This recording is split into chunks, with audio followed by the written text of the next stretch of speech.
yesterday there was a statement that came from the Patriotic Front, and in particular the chairperson in charge of information and publicity, Mr. Rafael Nakachinda. He said the movements that the president is making into different countries are not yielding any results.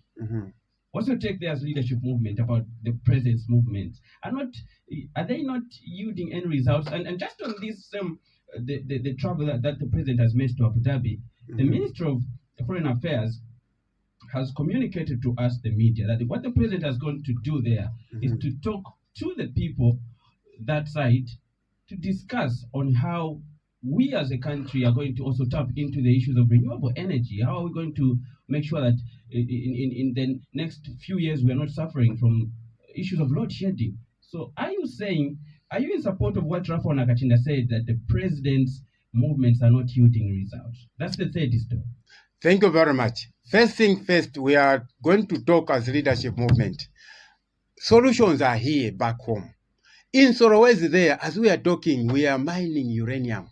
You know, there are a number of, this is not to preempt other competitors. We, as leadership movement, we are saying there are a number of solutions locally. Why do we say so? You look at, when you talk of the solar, right? The solar energy, it is not all that reliable, but to some extent it can attend to some challenges that our vulnerable society is facing. Then when you talk of thermal, that is mamba quarries, you discover that when you look at the pollutants which is emitting to the environment, it cannot be encouraged. But as the leadership movement and President Silumbe, the sure way we have advised this government is a nuclear power plant. Because we have all the resources here. We have uranium and we can set it there in Solowezi. And you can now be talking of lobbying technology, because Russia, you know, when it's winter in Russia, rivers becomes snow. You can't generate, you can't use hydro. What they have done, they have evolved. They are using a nuclear power plant, which is the mineral in there is what? Uranium. So now you are supposed to be lobbying people with technology to say, Vane, Zambia, we have all these things. And when you go the route of ZNS, you know, mining, manganese, gold. How do you lobby technology and get ideas from other people about technology without moving or going to their country? My friend, as we are talking, we're in the global village right now. Just go on your phone there. You can talk to Ambassador. Mr. Ngoma, which one are you going to value the most? I give you a call, or I visit you at home. Which one would you value the most? What I'll tell you, communication is communication. I was talking to the manager, the CEO of this place, over the phone. We conversated, and here I am. We could have had you on phone, but you've made the effort to come. This is why when you have a situation that requires agency, by now, where is the problem? Why are we fearing it? We have the mineral here. We have uranium here. And your friends, go to the Eastern Bloc. They are having nuclear power plants. What's the problem with you? Because this will be a money-generating venture now. You can be exporting to Southern Africa because you have the mineral here. I think the nuclear power plant is 100% environmentally friendly. We have measures put in place to protect our environment. What we are talking, we said there's technology that we are talking about. If other people have evolved with this technology, why can't we lobby it? Because the problem that we have as a nation is that we are so timid. Because of the colonial mentality where we are coming from, we think a foreigner is everything. Why was it difficult for the president to say, okay, Vane, here is the problem. We have this problem locally. We are talking as we are talking right now. Are we lying that we don't have uranium here in Zambia? And are we lying that uranium, other people are using it to this problem we are having? Because a unit of this studio we are in, it's a lot of it. But why are we not willing to take that step? We want a foreigner. So if a foreigner is going to tell us, just like they have told us, can you remove death penalty? We are going to go now. No, they are talking sense. What we are trying to say now is we should understand that hydro has failed us. Because of the nature of climatic conditions, the rains are not as we expect. And leadership movement is not laughing at this regime. Actually, we are giving it solutions. Abenzokana bantu inkani ya malaiti. Banza abenzokubauza. Kuli problem ya manzi atibagulisa malaiti. So in life, if they understood then, they were supposed to be attending to nuclear solutions as we are talking. So as leadership movement, we are challenging the Zambian people out there. Pali uchi, pali nzimu. Mr. Ngoma, Okay? we are 5 minutes into our listeners' time. We are remaining with the fourth story. We need to open the phone line as soon as possible. I start with Wilson on the fourth one as we open the phone line. Wilson, just yesterday on the same program, the news analysis, we had a call from curriculum, Mr. Ngoma. Thank you very much.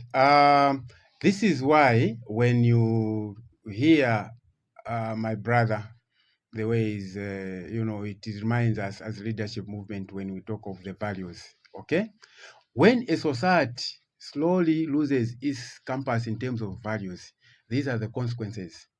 Because when you have a society where you are discarding where you are coming from, you cannot tell us to say each one of us here have never appreciated the values of the Ubuntu spirit. You are because I am.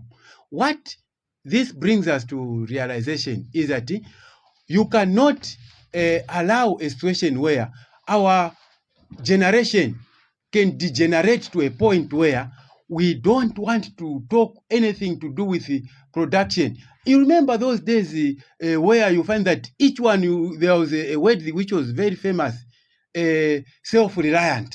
Okay, you need to be self-reliant. You know, even when you are doing your own piece of whatever you are doing at the backyard, it was a priority. What are we trying to say?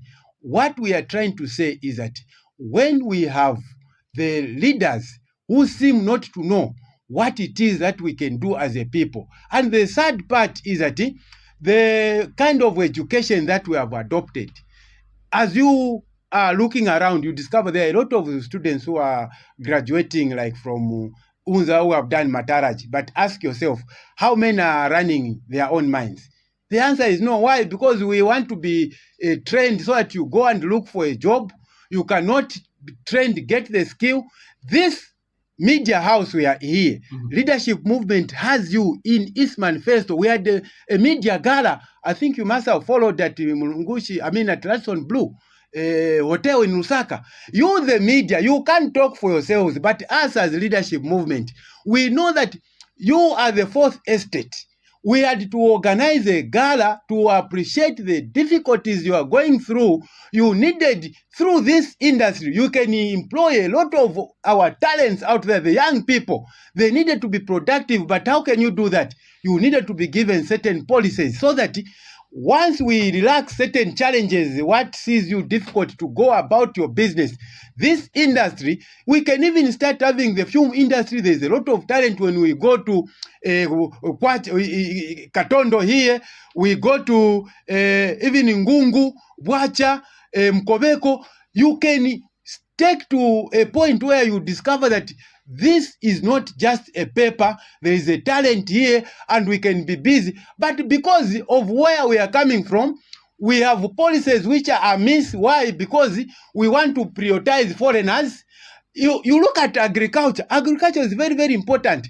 But look what is happening. This land can only be called land when a foreigner is there. It was here in Kawa where airdrome where our people were displaced by this foreigner Zauko, who was blocking homes there with impunity. And we went as far as Livingstone also. People were almost displaced where they are. Here, this is the in this government, this is the Mupima forest where the previous regime had degazetted issues to do with the land. Now, when you don't think production, you don't value the land. This land was supposed to be a birthright. It's our birthright. We need to be landlord in our country. But in Zambia, look at what happened in Chingola. They went to give a surname to those people. They broke their homes, giving them surname. They are squatters. But Forest 27 in Lusaka, what is happening? No, there are technicalities. No, there are legal litigations. No, the water recharge, Chongwe. What are we saying? Values are very, very important. The moment you are going to realize that this land is everything.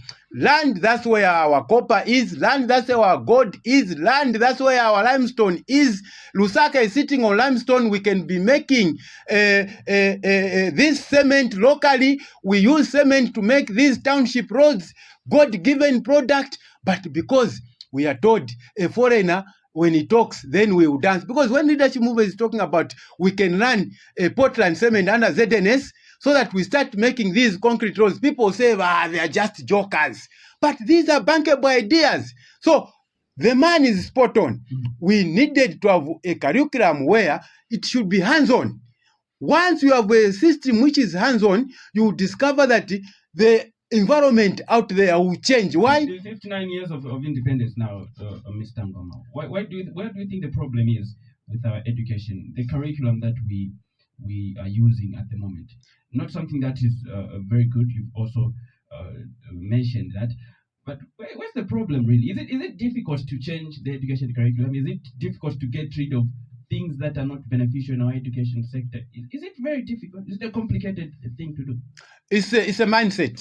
It's a mindset issue because we think this foreigner is the alpha and omega. Whatever they tell us, we just have to follow. What is the Omabilis to do with food? They are telling you about Omabilis, but here you are, you have God-given resources, you have arable land. You have your young people who are languishing in the streets. You can't see that as labor. And you want somebody to come and tell you what to do. But if you have your understanding what it takes to do production, you got the concept that was there that agriculture has never been prioritized. And what we have done now is to be very busy with the policies which are appeasing these foreigners. You want to go and do things which are not going to be even beneficial. If you remove the death penalty, what is it to do with production? We've been having that law 28 years plus. Was it having anything to do with the production? Look at the, may the soul rest in peace of President Levi Mwanawasa at the home of agriculture. There was Mundias Katana. These people remember the GMO issue where people were there trying to say, no, we are not going to die with this GMO. They said, we are going to survive. They stood there, the policies. You remember the way they went into the agriculture sector. They had to bring policies where when you want to buy a tractor, it is duty-free. Any farm implements, see what happened. We had the bumper harvest. This is how you deal with a challenge. Now, when you have a government whose interest is that of counting money, how they count money, they don't care because production is where money is coming from. You cannot be a good chief marketer where you don't know where your money is coming from. You need to think of this farmer when he's doing the production of tomato, how easy or difficult it is for this person to produce so that the market should be kept afloat and you can count your money. Now they are just good at counting and they want to suffocate us, take us to the abattoir, but this foreigner is their firstborn now. These are the people that are given. We need to open the phone line. We are together until 10. We're analyzing the trending stories. So what we are doing is we have 4 trending stories and Mr. Ngoma has just